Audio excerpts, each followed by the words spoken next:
মনের মানুষটি জীবনসাথী না হলে নিজে শেষ হয়ে সেই মানুষটিকে শেষ করার মধ্যে ভালোবাসার সার্থকতা হয়তো থাকে না। অতৃপ্ত হৃদয়খানি পড়ে আছে তোমার মনের দুয়ারে, পরিপূর্ণ হয়নি তোমার ভালোবাসা দিয়ে। কত সুখ ছিল সেদিন যখন আমার পাশে ছিলে প্রতিক্ষণে, কত কথা দেওয়া নেওয়া ছিল দুজনাতে।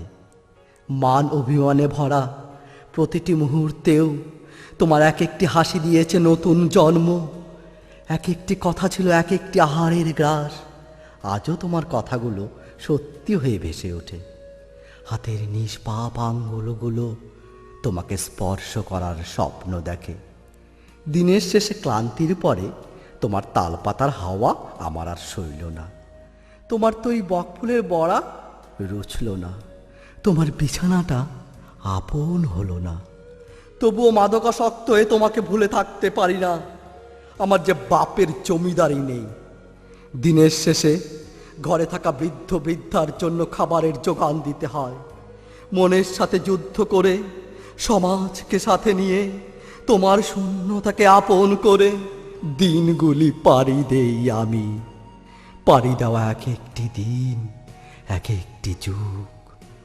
মনের মাঝের ব্যাকুলতা, হাহাকারের লেশ তোমাকে স্পর্শ করতে দিতে চাই না। আমি চাই না তোমাকে ভুলে থাকতে, কোনো নর্তকীর ঘরে পা ফেলে নর্তকীর ঘুঙ্গুরের শব্দে তোমার ভালোবাসার অবমাননা। আমি চাই না আমার উচ্ছৃঙ্খল জীবনযাত্রা তোমার জীবনে গ্লানি নিয়ে আসে। আমি চাই না তোমার হৃদয়ের উচ্ছ্বাসের অবক্ষয়। আমি চাই না তুমি প্রাণহীন হয়ে একটি জীবন্ত পাথর হয়ে থাকো। আমি চাই স্রোতস্বিনী নদীর মতো কলরবে চলতে থাকো। আমি চাই পৃথিবীর সমস্ত সুখ তোমাকে ঘিরে থাক। আমার নিঃশ্বাসে এখনো তোমার তীব্র গন্ধ, তোমার নিঃশ্বাসে যেন না মিশে যায়।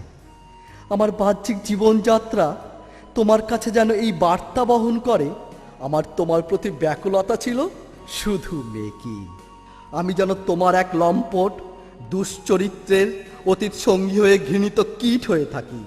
তবেই তুমি পাবে গভীর শান্তির আস্বাদ। তোমার আস্তানাটা শান্তির কুটির হয়ে উঠবে, আর আমি হয়ে উঠব এক অপরিচিত অস্পষ্ট চেহারা।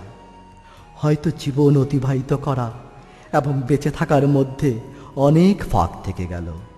সে ফাঁকের মধ্য দিয়ে কত দুঃখ হতাশা তলিয়ে যাবে। সে ফাঁক হয়তো আমি কোনো দিনই মেলাতে পারবো না। তুমি কিন্তু মিলিয়ে নিও, তবেই আমি পাবো পরম শান্তি। আমার ভালোবাসা পৌঁছবে সার্থকতার চরম শিখরে।